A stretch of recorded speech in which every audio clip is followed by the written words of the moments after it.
So Jasmy apparently has almost reached another milestone, and I'll talk about what this is, even though I first want to clarify, nothing I say is financial advice, and even though I'm not telling anyone to do anything, Jasmy has actually recently been kind of increasing a little bit in terms of the amount of holders. Actually, it's almost at 99,000 holders, which of course means that it's almost at 100,000 holders. Now, people like to say, well, who cares about this? Well, let's think about this.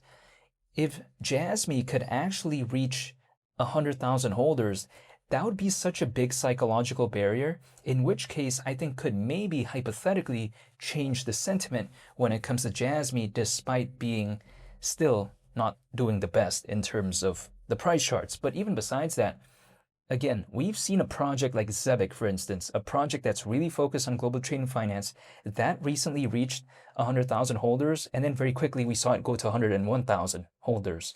And I think that right there kind of showcased just how that figure right there could have shifted the sentiment when it comes to the project, despite it not doing the best. So if Jasmy could reach 100,000 holders, again, that I think would be such a catalyst, maybe, in terms of the hypothetical perception and sentiment when it comes to Jasmy. It's like this, for instance. People like to say, well, if we're around 98,000 holders as of right now, again, almost 99,000, isn't that close enough to 100,000? Now, my response is this. If, let's say, I walk inside a supermarket, like a grocery store, what happens, right? If I see something that's $2 and I see something else that's like $1.99, the thing is, I know the difference is only 1 cent. Of course, that's not like such a drastic difference at the end of the day. It's not even 10%, right? But if I just take a look at that right there, it plays like a trick on my mind a little bit, where I feel like, okay, it's just 1 cent less, but the starting figure is 1. Again, it's like $1.99 instead of $2.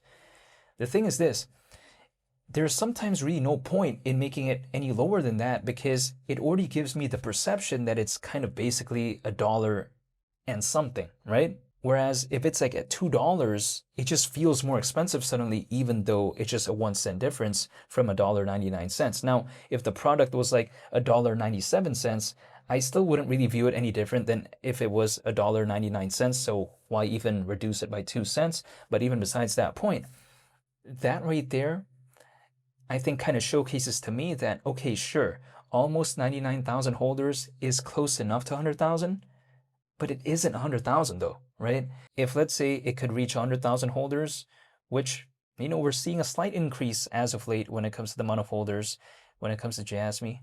Again, if it could reach that, I think it would be kind of a needle mover, right? It would kind of move the needle in terms of the sentiment, I think, when it comes to Jasmy, maybe in a hypothetical scenario. Now, also, I'd like to mention that when it comes to Jasmy, people like to say, well, why would it even increase in terms of the amount of holders? It's not doing the best. Okay, I'm totally aware of that.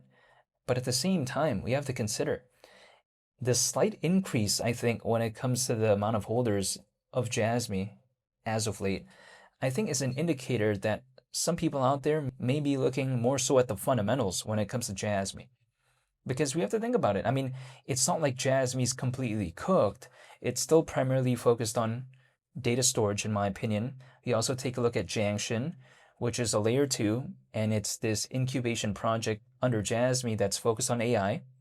We also take a look at the Jasmy chain. Jasmy still has pretty decent listings. And again, ever since 2023, I even mentioned this in one of my previous videos, I've seen kind of the supply of Jasmy when it comes to the ones that are on exchanges, it's been steadily kind of reducing. Actually, according to Jasmy Poland, not too long ago, it was reported how there was approximately only around 8.3 billion Jasmy left on exchanges, which that's not in terms of the dollar amount, that's in terms of actual Jasmy, but I'm just saying it's actually not that much in the grand scheme of things, especially if we consider that the total supply when it comes to Jasmy is 50 billion.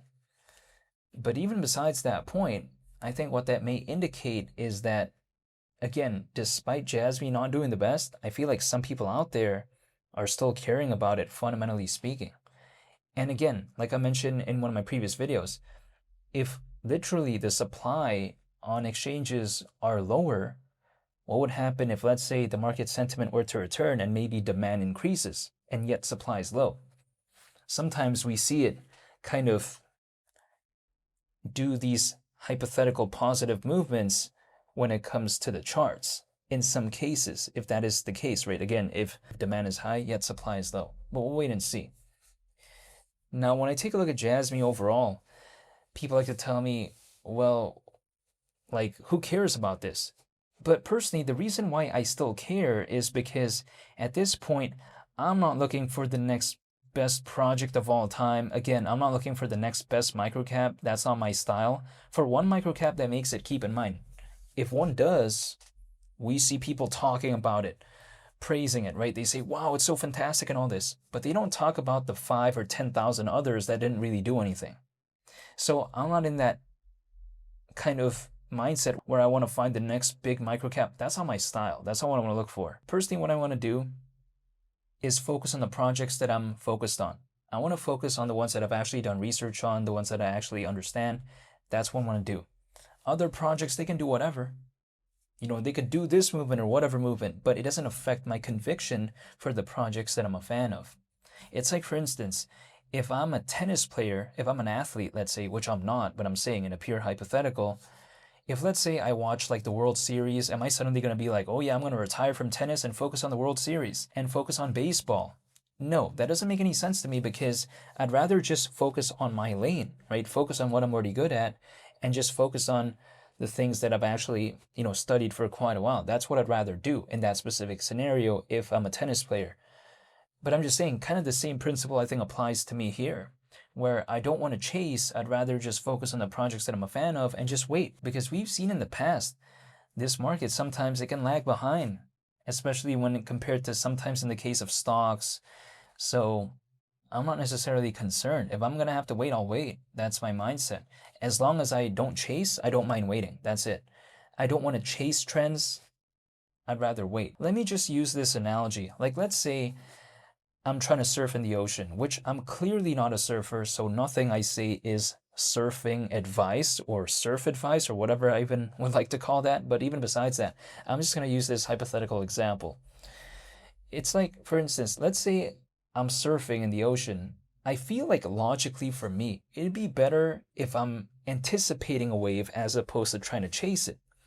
Like, let's say I'm trying to chase a wave that's 70 feet away. Can I do that? Can I paddle that fast? Can I swim that fast, let's say? Absolutely not. I'm not Jason Momoa. I'm not Aquaman. I can't do that. What I can do is literally just anticipate, I feel like. So when it comes to the space, I kind of view it no different. If I'm trying to chase things all the time, first of all, it's going to get very tiring. And usually, once we hear about a microcap making it, what is typically the case? What is typically the scenario, I should say, when that does happen? Usually, when a lot of people talk about it, it's already kind of near the top or maybe at the top. If I believe in it, then what happens? If let's say I care about it at the top, and let's say a lot of people are like, oh wow, this project is cooked, and then a lot of people don't care about it anymore, and it starts going down, usually, sure, in some cases we see how fast it goes up, but sometimes it equally goes down as fast as well in some cases. So if I'm believing it at the top and it does that, then it's game, set, match for me. Yeah, I don't want to do that. It's cooked territory. I don't want to do that. So personally, I'd just rather believe in the projects that I'm a fan of, and that's really about it. But I'm not telling anyone to do anything. This is purely my perspective. I mean, if I take a look at Jasmy as of right now, okay, market cap is still slightly under 300 million. But at the same time, if it goes back to December of 2024, which we're around 7 times lower than that in terms of market cap, because in December of 2024, Jasmy reached almost a 2.2 billion, basically around that range, approximately. I have zero complaints. I mean, even if Jasmy goes back to like half of that, we're still like over 3 times lower than half of 2.2 billion. I have zero complaints. I'm not trying to look for the next best thing. If Jasmy goes anywhere between a 1 billion to around a 2 billion market cap, which we saw clearly not that long ago, those ranges, right? If it just does that, I have nothing to complain about. I would rather just be focused on the projects that I'm focused on, and that's it, and I'll wait. However, I'll be sure to make more updates moving forward when it comes to Jasmy, so hopefully y'all stay tuned for that. I just want to say thank you for watching. I greatly appreciate it. It's Willie the Captain. I'm out. Peace. Bye.